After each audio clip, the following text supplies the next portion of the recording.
Hi நமஸ்காரம். இன்னைக்கு நம்ம பருப்பு தொகையில் அமைக்க போகிறோம். உடனடி சமையலுக்கு பருப்பு தொகையல் அரைக்கலாமா? இதுக்கு தேவை துருவின தேங்காய், கட்ட புளி, ஒரு பிடி கருவேப்பிலை, 6-7 மிளகாய் வத்தல், மல்லி, வறுத்த மல்லி, துவரம்பருப்பு, ஒரு துண்டு பெருங்காயம், உப்பு, இதெல்லாம் சேர்த்து நம்ம வறுத்து தண்ணி விட்டு அரைச்சிக்கலாம், இல்லைன்னா பொடியாகவும் அரைச்சிக்கலாம்.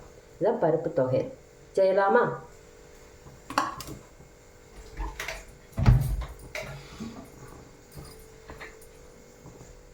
கொஞ்சமாக எண்ணெய் விட்டுக்கணும்.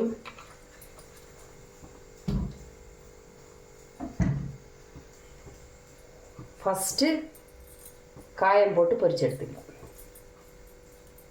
எண்ணெய் சூடாகட்டும்.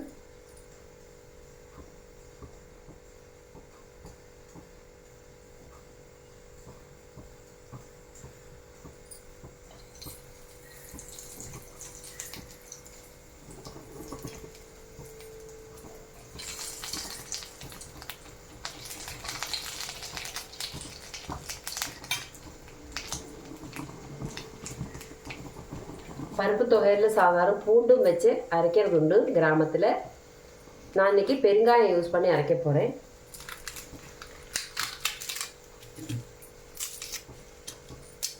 லாஸ்ட்டில் 2 துண்டு பூண்டும் நான் சேர்ப்பேன். எப்படி டேஸ்ட் இருக்குன்னு பார்க்க வேண்டாமா? பெருங்காயம் தான் நான் அரைக்கிறதுக்கு உத்தேசிச்சிருந்தேன். 2 துண்டு பூண்டும் கூட போட்டுக்கலாம்.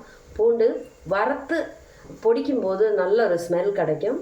ஸோ அதுக்காக இந்த 2 தூள் பூண்டு நான் சேர்த்துக்க போகிறேன். இப்போ பெருங்காயம் நல்லா பொரிஞ்சாச்சு.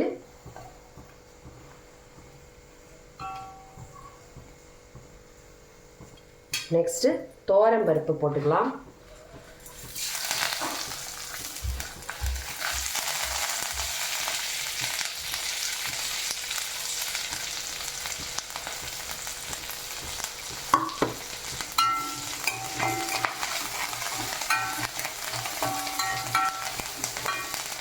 கருவேப்பிலை தாராளமாக போட்டுக்கலாம்.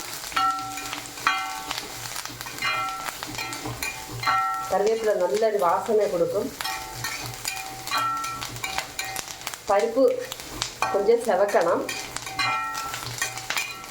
உள்ளே இருக்க அந்த கேஸ் எல்லாம் வெளியில் போய் அதுக்கப்புறமா சூடாகி அப்புறம்தான் செவக்கும். ஸோ 3 ஸ்டேஜ் இருக்குது பருப்புக்கு. வெயிட் பண்ணணும். முள்ளை தான் வறுத்து கிடைக்கும், ஃபாஸ்ட்டாக பண்ண முடியாது.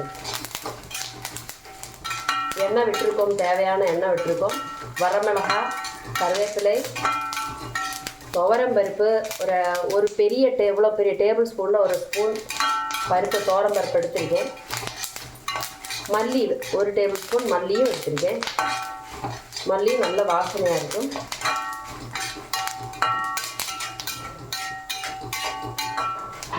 இதெல்லாம் கிராமத்து துவையல், அம்மியில் வச்சு அரைக்கப்பட்ட துவையல். இதே மாதிரி மிளகா, கருவேப்பிலையும் புளியும் வச்சு துவையல் அரைக்கிறது உண்டு. துவரம்பருப்பு துவையல் மாதிரி உளுந்து துவையலும் எள்ளு துவையலும் கூட இப்படி தான் அரைக்கணும். பருப்புக்கு பதிலாக எள்ளு, பருப்புக்கு பதிலாக உளுந்து, அது மாதிரி மாற்றி மாற்றி நம்ம உளுந்து துவையல், பருப்பு துவையல் அரைச்சிக்கலாம். இப்போ பருப்பு ரெடி ஆகிடுச்சு. இது மேலே நம்ம இந்த தேங்காயை போட்டுக்கலாம். பருப்பு நல்லா கிறிஸ்பானதுக்கு அப்புறம்தான் தேங்காய் போட்டுக்கணும். பருப்பு நல்ல வாசனை வரும்போது அதுதான் இண்டிகேஷன். கொஞ்சம் அந்த பக்கம் போச்சுன்னா கரிஞ்சு போயிடும். தேங்காய் நல்லா சூடாக வறுத்துக்கலாம். கொஞ்சம் கிறிஸ்பியாக வர வரைக்கும் தேங்காய் வறுத்துக்கலாம். அதனால ரொம்ப நாள் அது கெட்டு போகாமல் இருக்கும். இது தண்ணி விட்டு அரைச்சிக்கலாம், பொடி பண்ணியும் வச்சுக்கலாம். பொடி பண்ணி வச்சுக்கிட்டா சாதம் உதிராக இருக்கிற சாதத்தில் 1 டேபிள் ஸ்பூன் போட்டு பிசைஞ்சு பருப்பு பொடி சாதம் மாதிரி சாப்பிட்டுக்கலாம். தேங்காயும் மல்லியும் கூட இருக்கிறதுனால நல்லா டேஸ்டியாக இருக்கும்.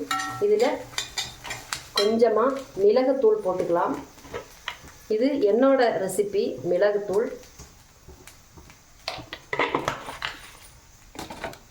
அது மாதிரி கொஞ்சமாக ஜீரகமும் போட்டுக்கலாம். இதுவும் என்னோட ரெசிபி தான், என்னோட இஷ்டத்துக்கு நான் போட்டுக்கிறேன்.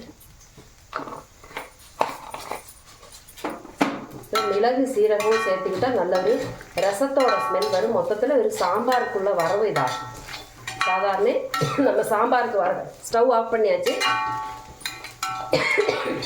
கறி ஆரம்பிச்சிடும். சட்டி நல்லா ஹீட்டாக இருக்கிறதுனால இந்த ஹீட்டிலேயே நமக்கு கறியட்டை வரவட்டம். இதில் இப்போ 2 பூண்டும் கூட நான் சேர்த்துக்கிறேன். இப்போ நமக்கு இதுவே நம்ம புளியும் கூட சேர்த்து வறுத்துக்கலாம். இப்போ இது மொத்தத்தில் பருப்பை வேக வச்சு இதை கரைச்சி விட்டால் பெரும் பருப்பு சாதம் ஆயிடுச்சு, பருப்பு குழம்பு ஆயாச்சு. ஏன்னா குழம்புக்குள்ள மசாலா இதெல்லாம் இதுவே இந்த மசாலா தான் உங்களுக்கு புளி குழம்புக்கு எடுத்துக்கலாம், வத்த குழம்புக்கு எடுத்துக்கலாம், தாளகத்துக்கு எடுத்துக்கலாம், எல்லாத்துக்கும் இந்த இது கொள்ளலாம். நான் இதில் கடலைப்பருப்பு வெந்தயம் சேர்க்கலை, அதுக்கு பதிலாக துவரம் பருப்பு தான் சேர்த்துருக்கேன், மிளகு சீரகம் சேர்த்துருக்கேன். மல்லி மிளகா துவரம்பருப்பு, மல்லி மிளகா துவரம்பருப்பு, மிளகு சீரகம் பெருங்காயம், கருவேப்பிலை, இவ்வளோ புளி சேர்த்துருக்கேன், புளி வேணும், 2 பூண்டு சேர்த்துருக்கேன். இது பொடிச்சு வைக்கும்போது நல்ல ஒரு வாசனை வரும். இதிலே நம்ம உப்பும் சேர்த்துக்கலாம்.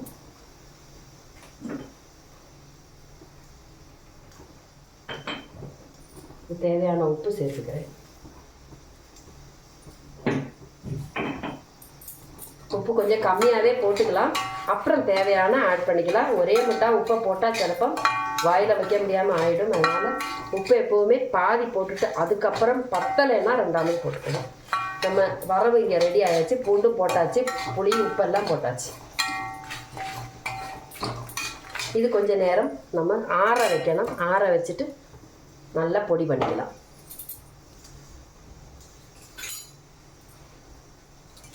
நான் பருப்பு துவையல், இது துவையல் அப்படி வேணும்னு சொன்னால் உங்களுக்கு நிறைய பேர் உண்டு, அன்னைக்கே தீந்துரும் அப்படின்னு சொன்னால் கொஞ்சம் தண்ணி தெளித்து நல்லா அரைச்சிக்கலாம்.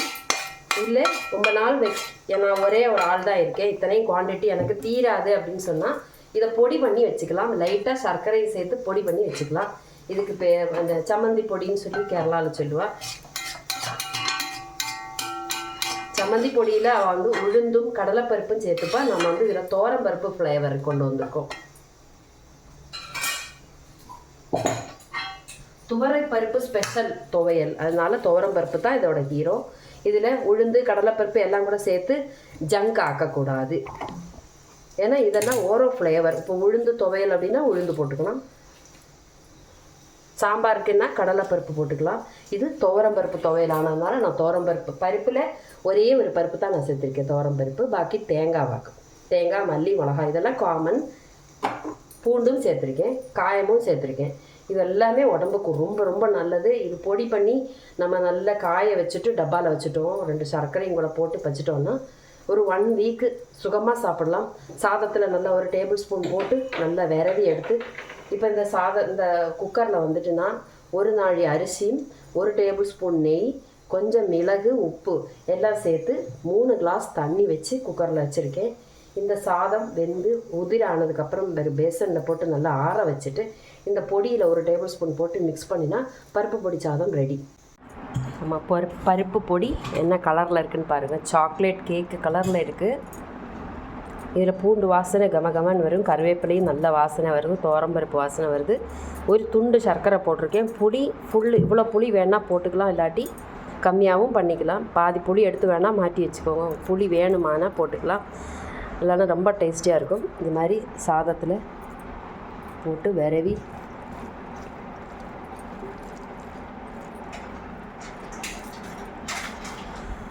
சாப்பிடலாம். இது ஒரு புளியோதரையோடையெல்லாம் ஒரு டேஸ்ட்டு வரும். புளியோதரைக்கும் இந்த மிக்ஸி யூஸ் பண்ணிக்கலாம். அப்போ நம்மளுடைய பருப்பு பொடி இங்கே தயாராகியாச்சு. நான் நல்லெண்ணெய் 1 டேபிள் ஸ்பூன் நல்லெண்ணெய் இந்த சாதத்தில் விட்டுட்டு ஒட்டாமல் இருக்கிறதுக்காக, ஏற்கனவே நான் நெய் போட்டு தான் சாதம் வடிச்சிருக்கேன், அதனால் பொடி போடும்போது கொஞ்சம் ஒட்டாமல் இருக்கிறதுக்காக 1 டேபிள் ஸ்பூன் நல்லெண்ணெய் சேர்த்துருக்கேன். இது இப்போது உங்களுக்கு நல்ல காரசாரமாக பூண்டு வாசனை எல்லாம் ஒரு புளியோதரையோட வாசனையும் இருக்குது புளி சேர்த்துருக்கிறதுனால.